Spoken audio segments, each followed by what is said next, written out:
Alrighty. Thank you everyone for coming tonight. I'm very excited to have Lydia again. She's awesome and what now seems like a longtime friend. So it's always good to just see her face and have you all be able to ask her questions and engage with her a little bit. As I was kind of saying before, I don't think there's many people who joined after, but there's a lot of questions. So we're going to get through as many as we can, and we're going to jump in quickly. So I just wanted to check in with you, Lydia, to begin with. Like, you've had big changes lately, as we kind of talked about a little bit, but tell us about all your career shifts that you've been having lately and all the successes you've been having there. Yeah, so first off, excited to be here and talk to you guys tonight. And the big changes I've been making over the past kind of 3 to 6 months or so. I've always had my private practice, Fuel Up Performance Nutrition. That's gone, it's ebbed and flowed. It's been, a side gig for a little bit. It ramped up when COVID really hit, and then kind of went back down. So it's ebbed and it's flowed, but it's always been there. And over the past 3 to 6 months, I kind of decided to make the shift of jumping more into it and devoting more time to athletes like you guys to do one-on-one coaching. I'm in the works of creating more accessibility things for nutrition because as we see with all the questions, nutrition with runners and endurance athletes is such an area of want and need. So I'm devoting more time to that. I'm also still working part-time at a long-term and short-term care facility, which is a totally different field of nutrition, but it's kind of cool because it's literally in my backyard. So when I have to go to work, I walk 200 meters away. So that's kind of nice. And it's allowed me to have a better work-life balance just with my husband. We're newlywed, going on a year now. And some of you heard too, dog had some health issues over the summer, so I was able to be home for him. So yeah, just some big changes in professional, personal, all those different areas. So learning to go with the flow with this year. It's great. I know, I was just super excited to hear that you're branching out more extensively into the athletic world because you've helped so many people so far, and just having more time to partner with athletes is only going to be beneficial for everyone. So it was super exciting to hear that. For those of you that don't know, Lydia and I met at Endeavor Runs, which is kind of used to be a running retreat for athletes from 5Kers up to ultramarathoners. And we went there and just presented different information and fielded questions like we're doing tonight.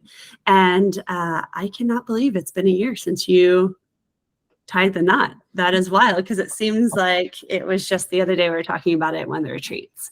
But that said, the last retreat, you were running a marathon. So how is your running going? It's going great. I am mentally and physically in the best place I've ever been in running and training. And just a quick background, I've been a runner since I was 10 years old. So I've been running for many, many years. And to say that I'm at the best place I possibly could be mentally and physically just feels really great. So I'm training for Chicago Marathon this upcoming October, which is where I'm based, in Chicago, Illinois. So I'm really excited. It'll be my 4th time running Chicago, and I'm going into it with high hopes of a PR, and I'm feeling good. So so running has been going really well ever since the marathon in January that I ran in San Diego. I've been feeling really good and had pretty good training since then. So it's been a good year of running for me as well. That's great. So, I mean, nutrition is very personal to each person. Yeah. But have you made any discoveries? Because this summer has been extremely intense for most of the people across the board. And so is there anything that you've had to adjust to that you haven't in the past, just with your personal running? Yeah, so that's a great question. And I have actually. So one, with the intensity of the heat that we've been having, I think a lot of people have fairly mild beginning summers, and then it kind of just got hit really hard with really bad heat in all areas of the country. So, one of the big changes I made was actually incorporating a lot more electrolytes into my day-to-day, utilizing supplements like Element more regularly into my routine, making sure that my gels had more electrolytes too, because I actually had to shift my gels because the gels I was so used to using got discontinued. So I had to go back to the drawing board and do new calculations for myself, but found a good mixture of things now. And I've been training myself to take in more nutrition, so more energy, taking in more fluids. I just did a long run, a 19-mile long run this last weekend, and drank almost 50 fluid ounces throughout the entire thing and took in like 4 gels for it and was like, feeling great. This is awesome. Let's keep going. Let's keep doing this. So I'm just training my gut to get more energy to help with the higher heat and more fluids to help combat that higher heat and humidity. Do you suggest the same things to the athletes that you're working with? I do typically. So, increasing your electrolyte intake, whether it be from, salting your food a little bit more to utilizing supplements like Element, that's a lot higher sodium, potassium, and magnesium besides just, I love using Gatorade Endurance, especially if you're training for a race that does include Gatorade Endurance, but it usually doesn't have all the other electrolytes like magnesium that can be really helpful as well when it's really hot and humid. And also training the gut. I mean, that's a big piece of the puzzle too, making sure that you're taking in more energy. If you're planning on being out there for longer periods of time, whether it be a marathon or an ultra or multi-day, making sure that your stomach and your body can handle the amount of nutrition that your body needs so you don't go into too far of a deficit. So yeah, definitely similar things to what I recommend for my athletes. We want to talk about almost all the things that you touched on right there. A little bit more stuff. I kind of like create the journey. Yeah. Thank you for those nice transitions. So to start with, I mean, I don't want to kind of breeze past summer too quickly because we're still in the thick of it. Like a lot of athletes have issues with the heat creating GI issues that they normally don't have to deal with. Yeah. Are there any, not quick fixes, but are there any suggestions that you typically give to like start experimenting with at least to try to combat that? Yeah. So, I mean, GI is such a unique thing, GI issues, GI symptoms. It's so individualized. But the biggest things I always kind of touch on is like threefold. So the first thing I always like try to look at, and what I would recommend you look at your own nutrition, is one, how much liquid and electrolytes you're taking in prior to your intense runs. So higher intensity or longer runs, basically anything where you're going to be on your feet for longer periods of time. And, making sure the night before, like 24 hours prior to those types of runs or events, making sure that you're getting in plenty of fluids, plenty of electrolytes, do a sweat test. There's so many different wearables these days that are quick and easy, like sweat patches, like Gatorade has these sweat patches. I actually can show you because I got them right here. That you can order online. They're little things, little adhesives. You put them on your forearm and you can test out how much fluid, sweat, and sodium that you need. So you can buy these on Amazon. I can send you the link, Asher, and you can post that up. But little things like that. There's also brands like NIX that is also a wearable that tests your sodium needs because you got to take in the electrolytes and the fluids that you're going to need because a lot of us, even if we're not heavy sweaters, we're probably sweating a good amount during the summertime in the summer months. So look at how much you're hydrating prior to 24 hours prior to those intense events. The second thing, how much actual nutrition and energy are you taking in on your runs? A lot of GI symptoms actually can be caused from underfueling. It's a little bit more of a touchier subject oftentimes, but sometimes if we're not taking in enough energy prior to the actual runs or in our day-to-day, GI symptoms can pop up from not intaking enough energy to assist the actual runs. So your stomach's not used to that type of energy. It's not used to digesting it. So you can cause GI symptoms that way. The third thing is look at what type of like fuel you're using.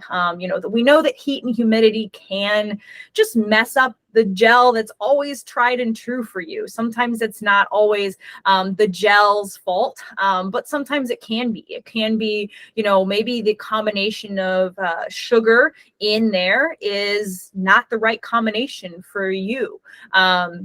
So, looking at different, more simple gels, like, Huma or Spring, or looking at, some people use the Morton gels.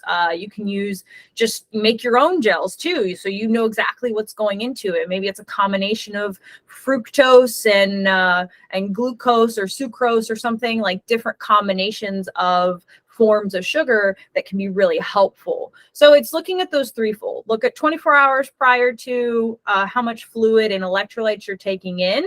Maybe test it.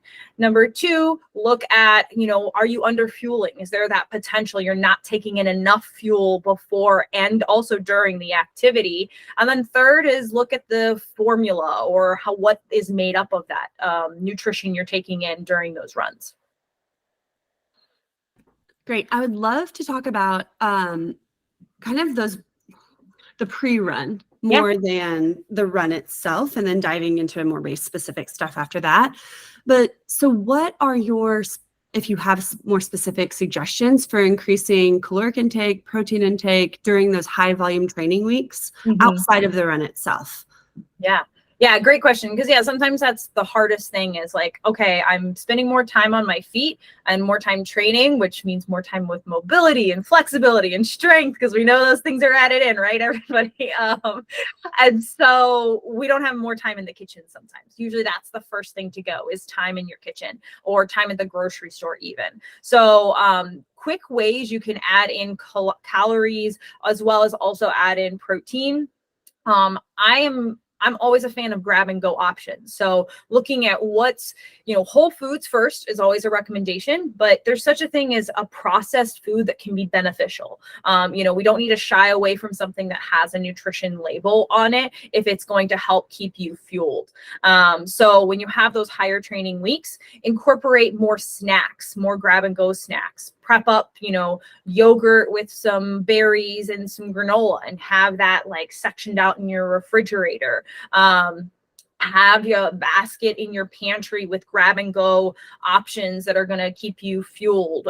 Protein bars, granola bars, fruit snacks, fruit leather, dried fruit, trail mix. All these things are grab and go, quick and easy to keep you fueled throughout the day. Have a place where your electrolytes are, so you're quick and go, and you can incorporate that in your day-to-day.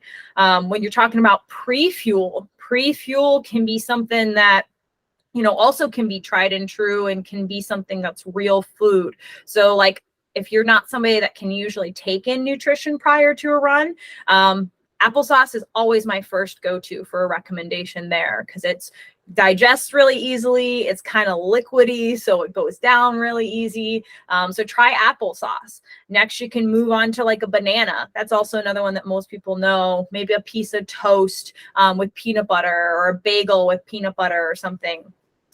Some people like oatmeal, and they incorporate oatmeal. Maybe even if they get adventuresome after they've tried a few things, they can incorporate, fruit or peanut butter or chia seeds or different things like that.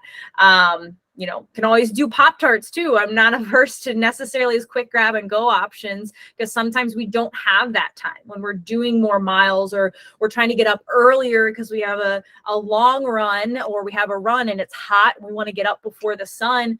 You don't want to get up an hour before that run. So doing quick and easy things, or things that aren't going to be loud in your kitchen to wake up anyone else in the house, that could be grab and go, like a Nutri-Grain bar, or a Lar bar, or a Pop-Tart, or something in that nature that's quick and easy.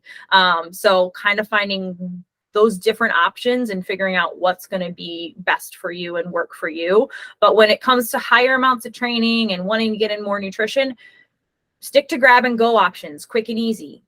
Tuna packets, I forgot to mention that, because protein as well. Like, how do we make sure we're getting enough protein when our mileage is increasing? Because we usually want to just eat carbs.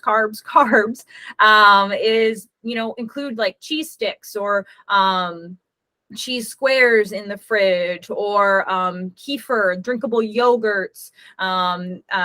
I like to keep like edamame, dry roasted edamame in my pantry oftentimes, and just snack on that. It's a crunchy, salty snack that gives you protein. It doesn't have to always be animal protein or those sources as well. So tried and true, grab and go, don't shy away from it. We actually have a pretty good amount of questions on protein specifically. And one was recommendations for complete proteins with a vegetarian diet, which you've hit on a lot of different protein options there. But when they're looking at protein powder specifically, is there a brand that you recommend that has been maybe third-party tested so it doesn't include anything icky in it that it's not supposed to? Do you have one that you suggest? So for vegetarian and vegan individuals, I like to recommend, there's two brands. One is OWYN, Only What You Need. The main reason I like to recommend this one is, yes, it is third-party tested. Two, it is also developed by a gastroenterologist, I believe I'm getting that right, from Cleveland Clinic. And so it was created for people who have IBS, basically.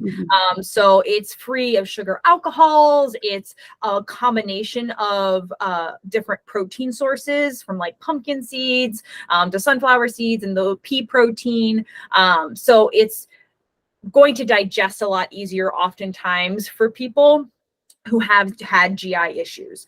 And they make good pre-made ones too. So sometimes you don't have to use like powders if you don't want to. You can just use a pre-made option. So there's lots of different things there. The other option is Orgain, ORGAN. Probably familiar with it. It's one that's actually really leaned on and used in medical situations, in hospitals and those places. So it mixes really well. It's a good source of protein. The one thing with Orgain is they make both plant-based and animal-based protein. So you just got to make sure you're getting the right thing. But those are two tried and true. I think I was just talking to someone earlier this week, and we were talking about vegan proteins and stuff like that. And sometimes it's hard because, you know, for so long, Vega was like the big one. And a lot of times people do like Vega, and it's a good, it's third-party tested. It is a good one. But I always found, and even a lot of vegan athletes I've talked to have found, that it doesn't mix well. It's usually pretty like grainy. It doesn't mix well into like a smoothie or anything. Whereas now the technology is different. You know, these brands that I mentioned, they mix well. You don't notice them as much. So those are the options that I would recommend there. Sorry, I was making notes. That's fantastic. So if we're looking at athletes who are venturing into, you know, their pregnancy journey, when it comes to protein, that kind of changes the game a little bit. There's a lot of different suggestions out there over, you know, on whether you should take it, shouldn't take it, et cetera. What is your suggestion when it comes to pregnant athletes? So with pregnant athletes, I oftentimes, I am always, even if it's not a pregnant athlete, I always try to gear towards more whole foods first. So if you're once again, like a vegan athlete and you want to get more protein and you don't want to use protein powder, use hemp seeds in a smoothie, or use chia seeds, flax seeds, use those types of things as your sources of protein more so in a smoothie or anything like that. So with pregnant athletes, oftentimes, or even athletes who want to get pregnant, I would say, I would categorize that all in the same category, because it's, you know, you kind of learn those strategies before even getting pregnant if you're, you know, on a fertility journey. So I typically like to recommend food first, not because I'm like worried about protein powder, because I would never recommend a protein powder that I'm worried for a non-pregnant person, but mainly because you're going to get more nutrients.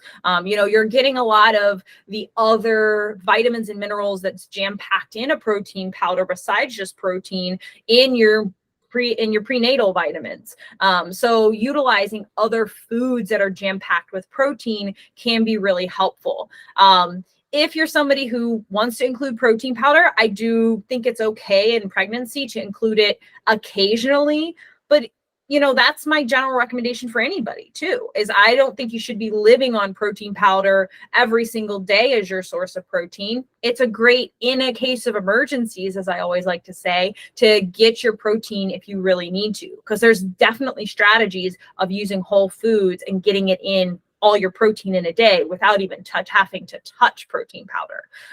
But like I said, I get a third-party tested one. I get one that was like, you know, Orgain, like I said, is used in medical situations and in hospitals. So if I had a pregnant athlete, who really was struggling to get their protein in, and we used all this tactics, I would use a brand like Orgain to really make sure they get a little bit extra protein in their day to day. Just hitting on that population a little bit more, and then I want to go back to the protein conversation, but an OBGYN recently had said no goose. Is that something that you've heard, and what would you suggest for replacements? Yeah, so I hadn't heard that before, but I could, playing the devil's advocate or why that would be the case, that OBGYN was probably concerned about potential dyes that are in there or other additives that are in there. And sometimes they're in there for flavor reasons. They're in there because, you need some extra nutrients. So, in today's time, that's okay if goos aren't the thing that your OBGYN recommends. There's thousands of other options, that you can use. It's not the last resort, because I think for a long time, goos were like the only thing, or they were the tried and true. Now you can use brands like, there's one that's called Untapped. It's literally just maple syrup. There is nothing else in it. It's one ingredient. You can use Spring. That's all whole foods based. You can use Huma gels, all whole foods based. There's so many different other brands you can use. So that would be my speculation why that OBGYN would say, hey, no goos, don't want this. Gotcha. I was wondering about that too. I just curious. Yeah. Last thing. So do electrolyte needs change for a pregnant runner? Yes, because hydration needs change, of course, for a pregnant runner. Also to breastfeeding. I don't, that's also a situation as well, where electrolyte needs and hydration both increase. Once again, I would typically recommend, if I'm working with an athlete, I would try to recommend that we do a sweat test, just to kind of see what their need estimations are, so we're not overdoing it, especially with that population. You want to get as precise as you can, because you're training, you're putting your body under a lot of stress. I want to make sure that we're giving it exactly what it needs and not trying to give you too much or too little. So try to get as precise as possible.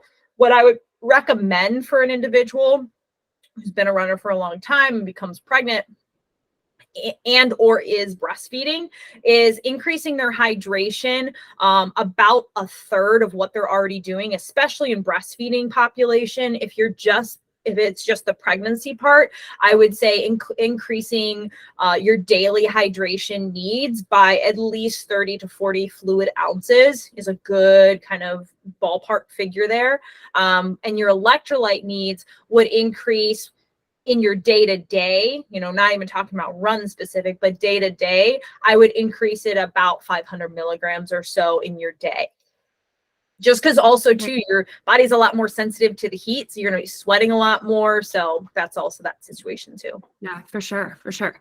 So going back to more of the broad endurance population, some of our athletes are more intuitive eaters. Obviously they shift, and adjust for racing situations or training situations, et cetera. Yeah. But if their focus or their nutritional goals right now are eating more protein in general, like that is my singular goal, but they're having issues because they're not craving that additional caloric intake, is there any suggestions that you have? Is intuitive eating maybe not right for this population in certain times of training, or is it fine, but you have some suggestions on maybe a caveat or two? What do you think? Yeah, so that's a great question. And I would say, I think almost every runner can be an intuitive eater at some point in their life and their training, because it's very closely tied to how, as a coach, I'm sure you would speak to this, is how we are as runners. We're supposed to be intuitive and describing how we feel and all these different things. But as an intuitive eater, one of the big things that I believe, and I'm not a certified intuitive eating counselor or specialist or anything, but I do use it in my practice, incorporated in a way with runners, because being intuitive doesn't mean you can't have intention. And I think sometimes there's this idea that you can't, you have to be only intuitive and only listen to your body. But even in the intuitive eating workbook, in the book, everything, and the philosophy, there's actually sections and chapters and activities on self-care. And it even says in there, if you're an active person, having intention of a self-care meal or a self-care snack, which can translate to, I need to have more protein in my diet. So how can I self-care and have more protein incorporated? How do I make sure that there's protein in my fridge so that when I intuitively need to eat more, or I have that intention of eating more, I can go and grab that. Choosing protein foods, I'm just going to keep using protein as an example. Choose protein foods that you like. It doesn't mean that you have to force yourself to eat foods you do not like, but choose the ones you like and just incorporate more of them. But having those self-care meals and snacks, because as runners, we are going to have times where, one, we don't crave protein. I mean, I would say most people don't really crave protein in my experience. Some people are like, I love my protein, but most people don't crave it. So that's not going to be a body hunger cue that you're going to get, but you understand, which is also part of intuitive eating philosophy. The last philosophy is general nutrition. Like, understanding general nutrition and what your body needs is still a part of the intuitive philosophy. It still can say, I know that my body needs a little more protein as a female athlete, for example. So how can I incorporate that without feeling like I'm following a diet? You can still definitely do that. Just incorporate, one, foods you really like, and two, have those things intentionally planned. So intention is still can be intuitive, have options. So it's not like you have to eat this thing at this time, but it's, I have these 3 different protein option snacks that I have in my fridge or my pantry. What am I feeling? I'm feeling like a piece of bread with peanut butter. Okay, awesome. I'm feeling like a smoothie with some hemp seeds and chia seeds. Great. I have those ingredients. I have those things. So you can still have intention with being an intuitive eater. So I would recommend, if you are that intuitive eater, if you've gone through the workbook, if you've gone through that practice and philosophy, you can still be focused on general nutrition and still be intuitive, and plan out those self-care meals and snacks to help you stay on track with what those general nutrition goals that you might have. That's great advice. Shifting back over to carbs now, we've given protein their time in the spotlight for sure. What are your, so there's a lot of different protocols for carb loading out there. 3-day, 5-day, there's a ton of different ones that people suggest. What is your go-to for obviously endurance athletes? And does that change for half marathon, ultra marathon, multi-day, etc.? Yeah. So carb loading is one of those that I do very loosely with my athletes. I think when I first started practicing, I was like, carb loading is the thing, do it, like, it's great. And then I started diving more into research of it, like seeing like, well, what are people really saying? And there was more and more too, especially in the female athlete perspective, that there are conflicting reports on if it's beneficial for women to even carb load. I know Dr. Stacy Sims did a blog post on this. But my recommendation from a carb loading standpoint is I typically adhere a little bit more to that 3-day time frame. So usually 3 days prior to a half marathon or a full marathon. If it's more than a full marathon, then I would probably do more of the elongated 5-day for that individual, just because that's a lot of carbs in a short amount of time, and we want to kind of elongate it, give their body enough time to absorb it, especially for men. Like, this would be something I would incorporate, especially for men. For my female athletes, I would see, like, if they're under 50, I'd see where they're at in their cycle at the point of carb loading, if it's necessary, if it's not necessary. If they were over 50 in menopause, post-menopause, I would probably not do as much carb loading, but be focused on, hey, can I include some carbs in my day, 3 days leading up to my race, without going like, because true carb loading, if we really were to say true carb loading, you would have to get 7 grams per kilogram of body weight minimum a day to get to what your carbohydrate needs are. So to give you a quick example, I'm going to do the quick math there.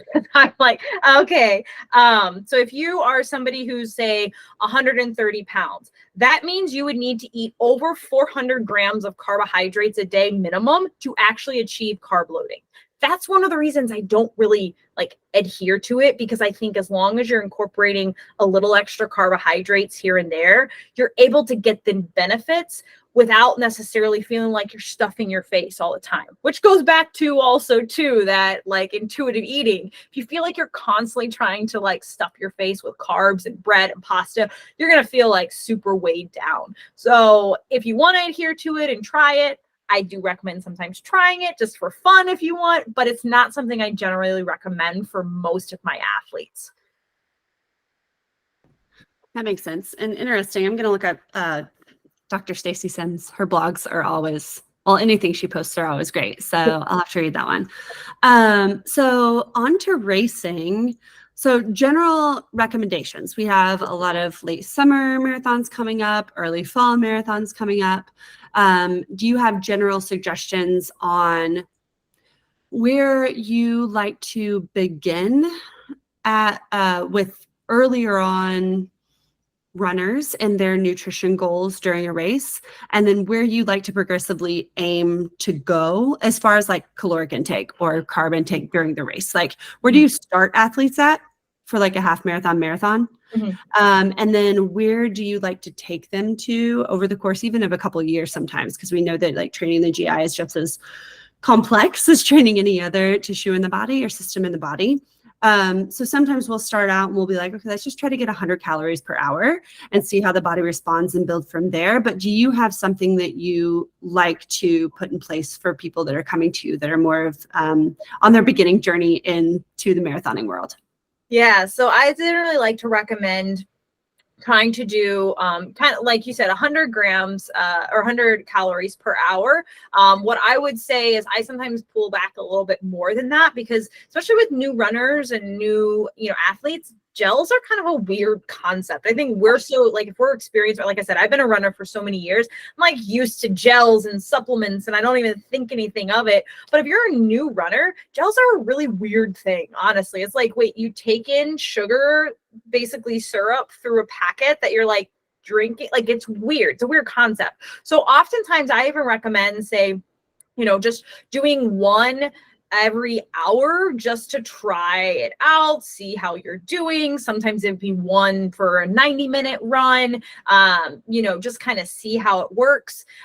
I would even sometimes tell that individual, like if they're kind of uneasy about gels, let's try liquid nutrition. Let's try a handheld and try getting your energy in through fluids and through things like Scratch or Tailwind or Hammer or Gatorade, like any of those things that are going to give you energy.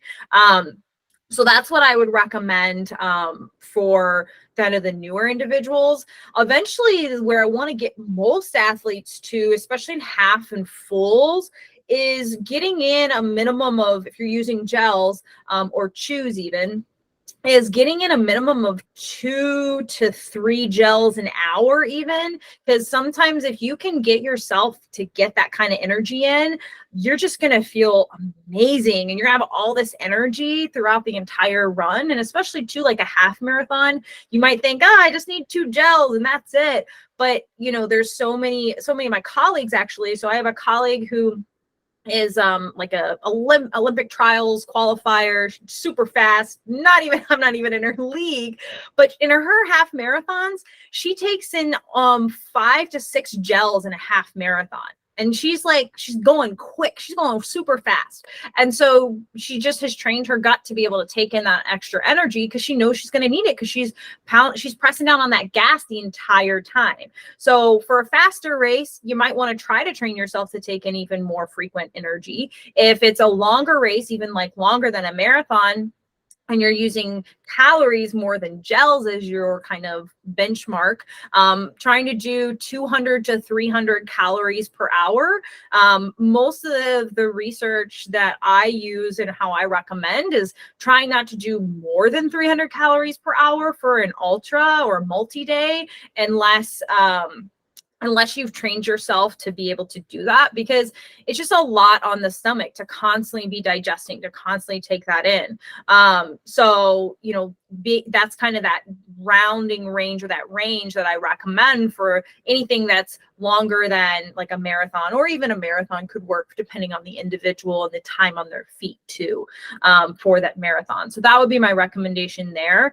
If you're a during a race individual, and I think this is going to answer another question that was asked, if you're like that longer multi-day type of individual, probably not using gels the whole time. But there's this idea of like, do I do trickle in nutrition throughout the entire thing, or do I do just like lump sums of calorie intake? And I am more of a fan of the trickle nutrition, but I understand too that there are going to be times where you're trickling in nutrition, but you're going to have big meals. But I think too, it's important to remember that if you're having those big lump sums of nutrition, you've trained yourself to do that. You have to train your body, have workouts that are incorporated where you're going to have, chunks of time where you're not running in between runs basically, and you sit down to a meal, because most of the time we're not doing that in our training. We're going out for long runs, we're taking in our nutrition, then we eat after, and then we're not running anytime after that. So you have to train yourself to take in large sums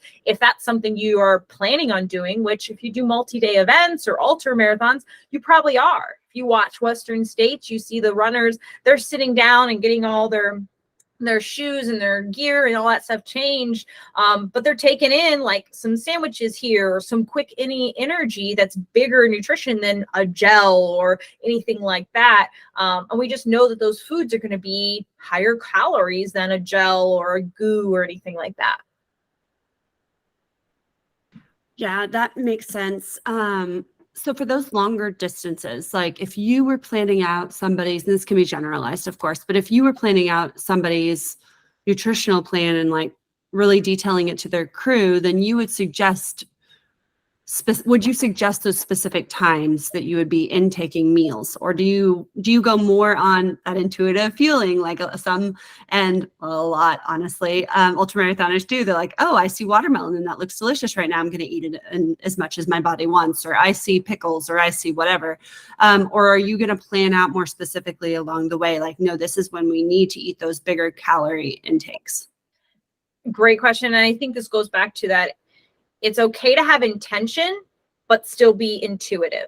So if you're going into the race and you're talking to your crew, then your crew, you're going to have a game plan. Like, hey, this is my game plan. This is what I want to have at this aid station. This is what I want to have in my pack. This is what I'm going to have. Like, you're planning things out. You got your snackle box. I know that's big in the ultra community, your snackle box of different types of nutrition. And you have that intention.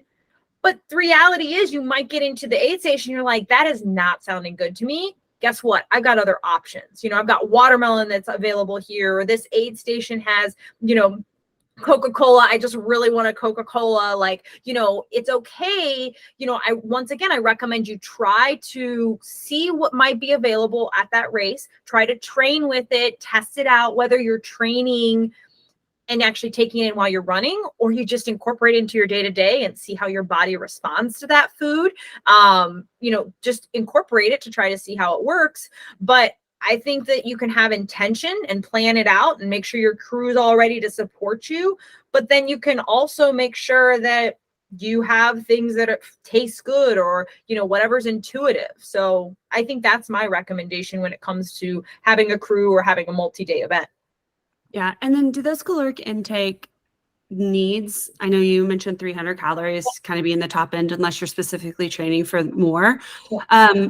Do those needs change throughout the race? So some people have asked, hey, as I've read somewhere, that when individuals get fatigued, then they can't digest as much. So should I be taking in more in the beginning than in the end? And then some other athletes ask, I'm running 12 hours or more, like, do I need to increase my caloric intake as the race goes on because my body needs more as it gets more broken down? Like, does fatigue play a part? Do you need to kind of layer in things in a specific way so it isn't just like 300 calories per hour, 300 calories per hour, 300 calories per hour? Is it more nuanced than that?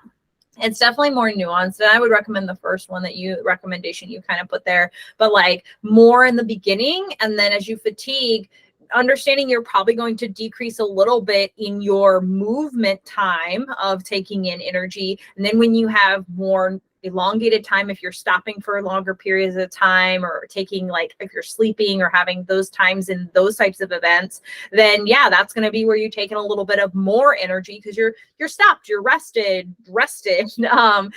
versus like constantly moving. Like if you're moving and it's, you're in day 2 or 3, or you're multi, whatever it looks like, then yeah, maybe 100 calories an hour is your goal to small trickle in, with the hope of getting to that aid station where you're going to take in a little bit more of a bulk of nutrition, when you're not moving, when you're not allocating energy to that type of thing. You can allocate energy to digestion of that food.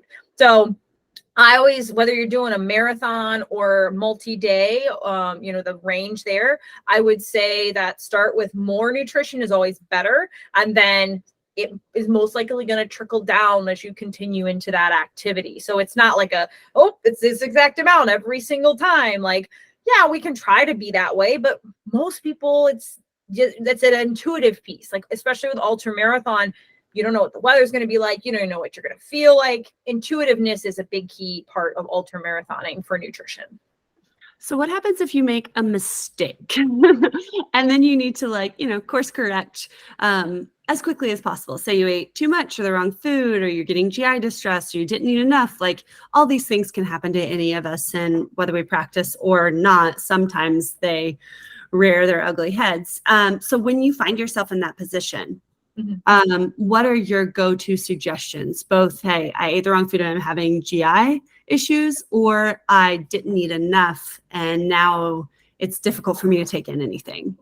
Yeah, great question. So I think I always like to recommend that in those situations, if you have the time, so this is obviously different if you're a marathon runner, or a half is even harder to kind of adjust and shift quickly. But if you're in those, I would say shorter distances versus like multi-day, then my recommendation for those, like marathon, half marathon, that kind of clump of individuals, then you can still adjust and shift. What I always recommend is if you took too much of something, or you took, the weather, you didn't take in enough because of the weather or whatever it looks like. I always like to tell people, take a mile or two to just give the little bit of rest. Don't take in any water, don't take in any, electrolytes, don't take in any gels for a mile or two, to just kind of rest the GI system a bit, and then slowly start taking in something if you can.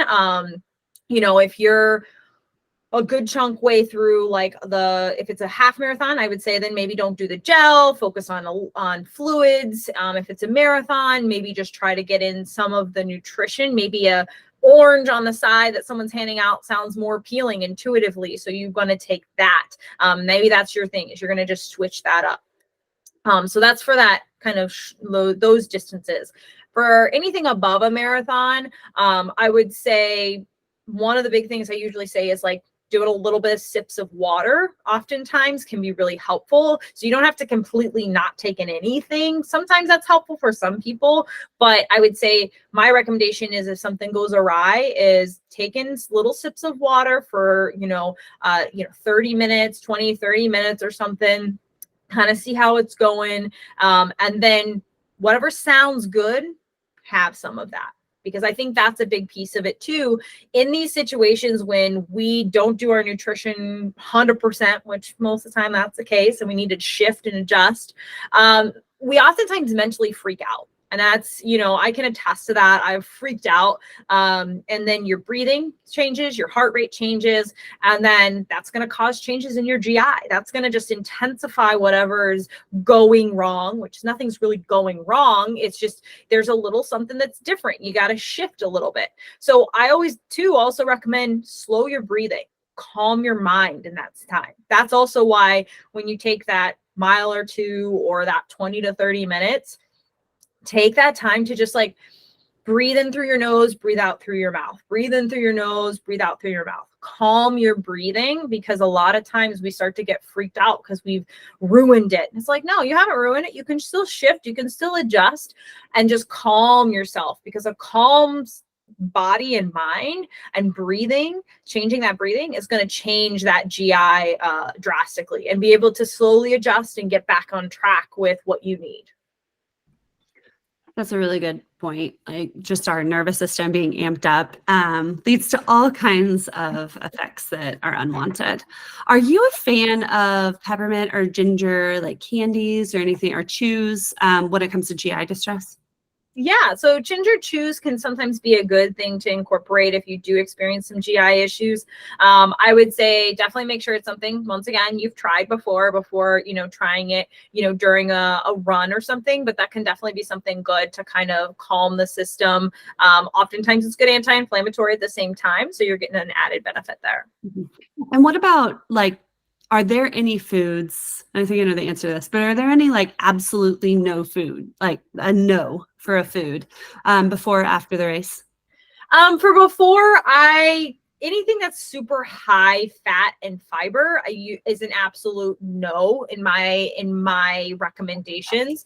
There's a few caveats with that depending on the individual, but am I somebody who's like I would not usually recommend like avocado toast before going out for a run, or even like fish and avocado and that's all I'm gonna have. Like, I wouldn't necessarily recommend something like that because you've got very little to no carbohydrates, not having you're having too much fiber, too much fat. It just slows the digestion down. Even if you're somebody who eats a ton of plants and you're good with high amounts of fiber, it just oftentimes is good to shift away from fiber right before doing a run. So it's oftentimes more helpful to do that. For after a run, not really any like foods that I'd say like don't have. I think a lot of people are like, she's gonna say beer and she's gonna say pizza, but like that's like, fried foods, we're gonna have them occasionally. So I wouldn't say they're like an absolute no, but like if you're really focused in on like recovery and your body does struggle to recover after intense runs, maybe that's not the first thing you're going for. Like the first thing you're taking in is focused in on like a carbohydrate and a protein that's not like a fried food. Fried foods just are oftentimes they can be had later on in the day from a recovery standpoint, but immediately after, generally they're not as beneficial from a recovery standpoint for your body. So that would be the only like somewhat no food or just change the time of when you're having it that I would say. Great. Coming back to electrolytes, I feel like we started there and now we're ending there. But electrolytes during racing. So if you have a ultra marathon where you're running through the day and the night, if you're supplementing with say like a salt stick, is there a like protocol that you like to take? Because I mean, we take X amount of gels per hour. We take X amount of calories per hour. Is there X amount of your electrolytes or X amount of supplementation like a salt stick that you like to recommend? Yeah. So with like salt stick or salt pills, I generally recommend taking in 1 to 2 per hour if you're getting also salt from other areas too. If nothing else you're taking in has salt with it, then you can do upwards of usually 3 or 4 an hour, depending on during the daytime. If you're getting into the evening, obviously you're not going to be sweating as much unless it's really, really humid. So you can dial that back. Usually I'd say dial it back about 50% of whatever you were taking in. So if you're taking in 4 an hour when you were during the day, then dial it back to 2 an hour at nighttime, because you just don't want to take in too much. Like that's one thing too. It's not going to feel great when you have over the amount of sodium. So that's another one too of like, do a quick sweat test and just kind of see so that you know how much you're actually able to take in. Yeah, for sure. Yeah, that sounds great. I was gonna, extend off that, but no, that's perfect. Is there anything that you like to suggest to your athletes that we haven't covered here tonight that you would like to share? Yeah. So one of the things I always like to share, and it kind of ties into some of the questions that were asked already, but one of the biggest recommendations I always give runners is that refueling time window. So, one of the the best things you can do to really seal in your training and seal in what you're doing is refueling within 30 minutes of finishing a workout, a long run, a strength session. These are times when we're more intensity. It doesn't have to be the low or like low moderate types of activity, but anything that's like high intensity, or you're really, heart rate is really high, or long time on your feet. Really making sure you're refueling within 30 minutes of finishing that activity. And that is key because of your heart rate is still pretty high. So your body is able to digest a lot easier and get that blood, get those nutrients through into the blood, right to those muscles a lot more efficiently and effective. So I like to recommend a 3-to-1 carb to protein ratio, but with an added focus on that protein. Using recovery powders like Scratch Recovery. Scratch Recovery also has a vegan recovery now that people really like. A couple of my vegan running teammates really like it.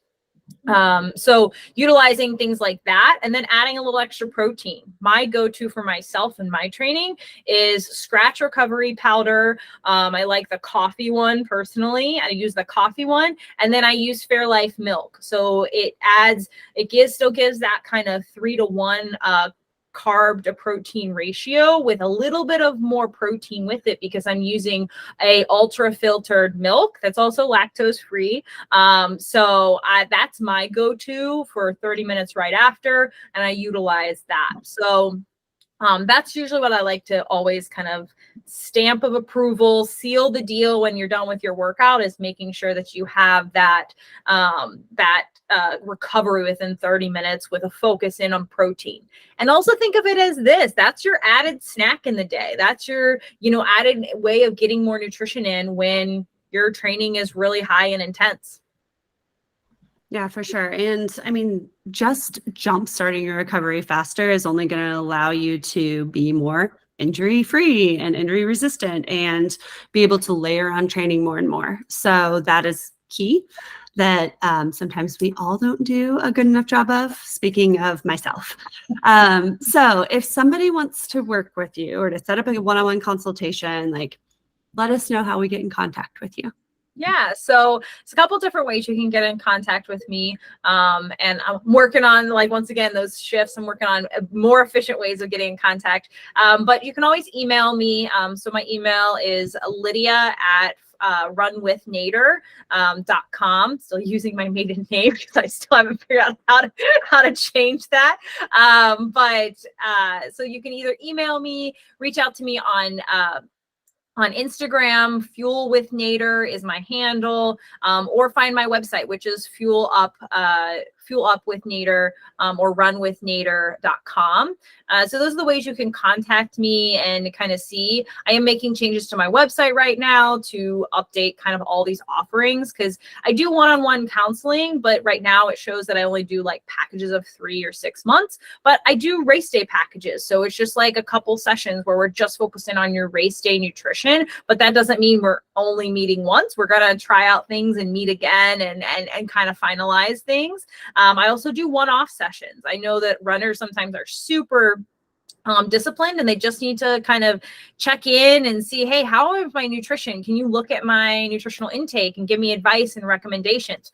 I do those as well. So I'm not averse to necessarily only doing packages or memberships, but that's my most popular thing that I do, is the one-on-one monthly coaching. And so that's what my bread and butter, but I have many other offerings on the side as well.